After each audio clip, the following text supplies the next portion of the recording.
अस्सलाम वालेकुम दोस्तों, मेरा नाम है परवेज़ और आप देख रहे हैं राज गल्फ न्यूज़। दोस्तों आज है 9 अगस्त 2019 और आज की कुवैत की कुछ खास और अहम खबरें जो हैं वो आपके साथ शेयर करने वाले हैं। तो अगर आप कुवैत में रहते हैं और कुवैत के हालात से बाखबर रहना चाहते हैं तो इस वीडियो को आप शुरू से लेकर आखिर तक ज़रूर देखें। दोस्तों वीडियो पसंद आए तो लाइक और शेयर ज़रूर करें। दोस्तों आज की पहली खबर ये है कि कुवैत फरवानिया म्यूनसिपालिटी की इमरजेंसी टीम ने फरवानिया एरिया में तिजारती दुकानों और रेस्टोरेंटों पर एक तहकीकाती मुहिम चला, जिसके नतीजे में एक रेस्टोरेंट के खिलाफ 4 खिलाफ वर्जी जारी किए गए। एक प्रेस बयान में टीम के सरबराह अहमद अल सौरीका ने कहा है कि इमरजेंसी टीम ने रेस्टोरेंट में चेकिंग की और खाने पीने के सामान को जब्त कर लिया जो इंसानी इस्तेमाल के काबिल नहीं था, यह कहते हुए कि रेस्टोरेंट को बंद करने की सिफारिश करते हुए एक रिपोर्ट तैयार की गई है। उन्होंने वाज़ेह किया है कि टीम की तहकीकात वक्त पर कानून और नियमों की खिलाफ वर्जी करने वाले अफराद की तलाश के लिए एक मुहिम जारी रखेगी और ऐसे लोगों के खिलाफ कार्रवाई की जाएगी। अल शौकीन ने दुकानों और रेस्टोरेंटों के मालिकों से कुवैत म्यूनसिपालिटी के कायदे और नियमों को फॉलो करने का अपील किया है।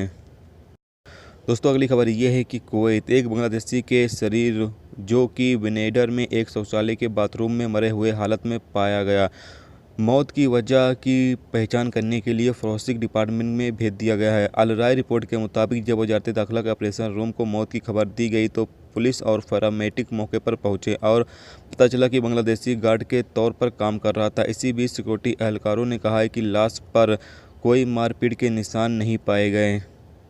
दोस्तों अगली खबर यह है कि कुवैत वजारत दाखिला ने एक नामालूम मिस्री को डिपोर्ट सेंटर भेजकर उसके मुल्क उसको डिपोर्ट कर दिया जो शराब के साथ पकड़ा गया था। अल राय रिपोर्ट के मुताबिक इलाके में पेट्रोलियम गश्त के दौरान हावली पुलिस के जरिए उस शख्स को पकड़ा गया और पूछताछ के लिए पुलिस स्टेशन ले जाया गया, जहां उसके पास से शराब बरामद हुई। पुलिस ने शराब को जब्त कर लिया और उसे डिपोर्ट सेंटर भेज दिया गया, जहां से उसे उसके मुल्क डिपोर्ट कर दिया गया है।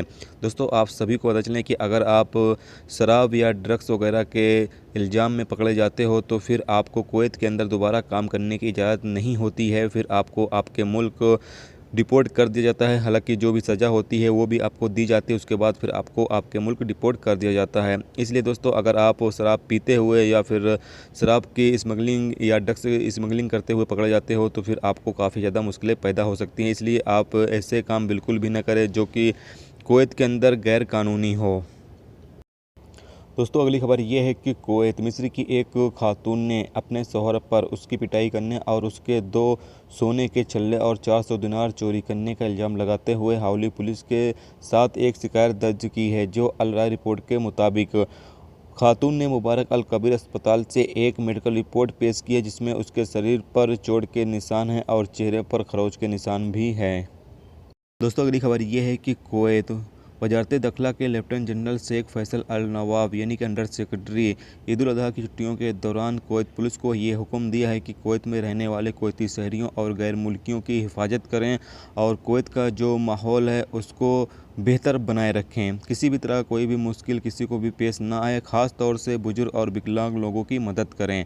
तो ये पुलिस को हुक्म दिया गया है कि ईद उल अजहा की छुट्टियों के दौरान यानी कि जो कुवैत का माहौल है उसको बेहतर बनाए रखें और इसके लिए जो बनते कोशिश हो सके वो कोशिश करें।